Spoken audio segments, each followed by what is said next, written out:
கனமழை காரணமாக சென்னை கோயம்பேடு மார்க்கெட்டில் மழைநீர் தேங்கி சேரும் சகதியுமாக காட்சியளிக்கிறது. இதுகுறித்து எமது செய்தியாளர் முத்துக்குமார் வழங்கும் கூடுதல் தகவல்களை கேட்கலாம். வணக்கம் முத்துக்குமார், தற்போது கோயம்பேடு மார்க்கெட்டில் இந்த சேரும் சகதியுமாக மழைநீர் தேங்கி நிற்கிறதால் அங்கே உள்ள மக்கள் என்னென்ன சிரமங்களுக்கு ஆளாகி இருக்கிறார்கள்? விரிவான விவரங்கள். வணக்கம். அதாவது சென்னையில நேற்று இரவிலிருந்து தொடர்ச்சியாக தற்போது வரை மழை என்பது பெய்து வருகிறது. இதனால பல்வேறு பகுதிகளில் மழைநீர் என்பது சூழ்ந்து பொதுமக்களும் வாகன ஓட்டிகளும் கடும் சிரமத்திற்கு ஆளாகிறாங்க. இந்த நிலையில சென்னையோட முக்கிய பகுதியாக பார்க்கப்படக்கூடிய கோயம்பேடு மார்க்கெட்ல மழைநீர் தேங்கி சேரும் சகதியமாக காட்சியளிக்கிறது. அந்த நிழலை காட்சி தான் நம்மளால் பார்க்க முடிகிறது.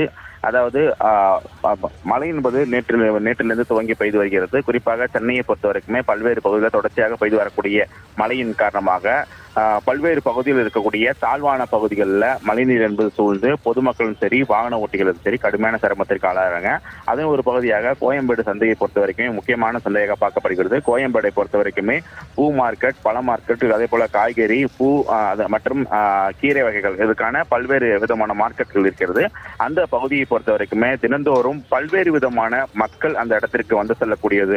அதே போல வெளி மாநிலம் மற்றும் வெளி மாவட்டங்களில் இருந்துதான் நமக்கு காய்கறி வரத்துகள் என்பதற்கும் அந்த அடிப்படையில் தினந்தோறும் அதாவது ஆயிரக்கணக்கான வாகனங்கள் என்பது வந்து செல்கிறது. அது மட்டுமல்லாமல் பல்வேறு விதமான கடைகள் இருக்கு, ஏராளமான வியாபாரிகள் இருக்காங்க. அது மட்டுமல்லாமல் சுமை தூக்கக்கூடிய அந்த காய்கறி மூட்டைகள் தூக்கக்கூடிய தொழிலாளர்கள்லாம் இருக்காங்க. அப்படி இருக்கும்போது அந்த பகுதியில் இருக்கக்கூடிய அந்த கோயம்பேடு மார்க்கெட் முழுவதுமே மழைநீர் தேங்கி சேரும் சகதியமாக இருக்கிறதன் காரணமாக வியாபாரிகளும் சரி வரக்கூடிய அந்த வாடிக்கையாளர்களும் சரி சுமை தூக்கக்கூடிய அந்த பணியாளர்களும் சரி வாகனங்களும் சரி கடும் சிரமத்திற்கு ஆளாயிருக்கிறாங்க.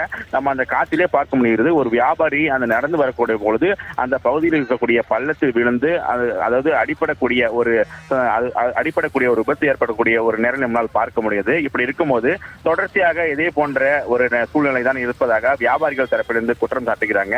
ஒவ்வொரு மழைக்குமே நாங்கள் இது போன்ற இன்னல்களை சந்தித்து வருவதாகவும் இது தொடர்பாக அதிகாரிகளிடம் முறையிட்டும் எந்த ஒரு நடவடிக்கையும் எடுக்கவில்லை என்று அவர்கள் தொடர்ச்சியாக புகார்கள் அளித்து வந்தாலும் கூட அதிகாரி தரப்பிலிருந்து எந்த ஒரு நடவடிக்கை என்பதை எடுக்கவில்லை. ஆக இதை விரைந்து நடவடிக்கை எடுக்க வேண்டும் என்று வியாபாரிகள் தரப்பிலிருந்து மீண்டும் கோரிக்கை வச்சிருக்காங்க.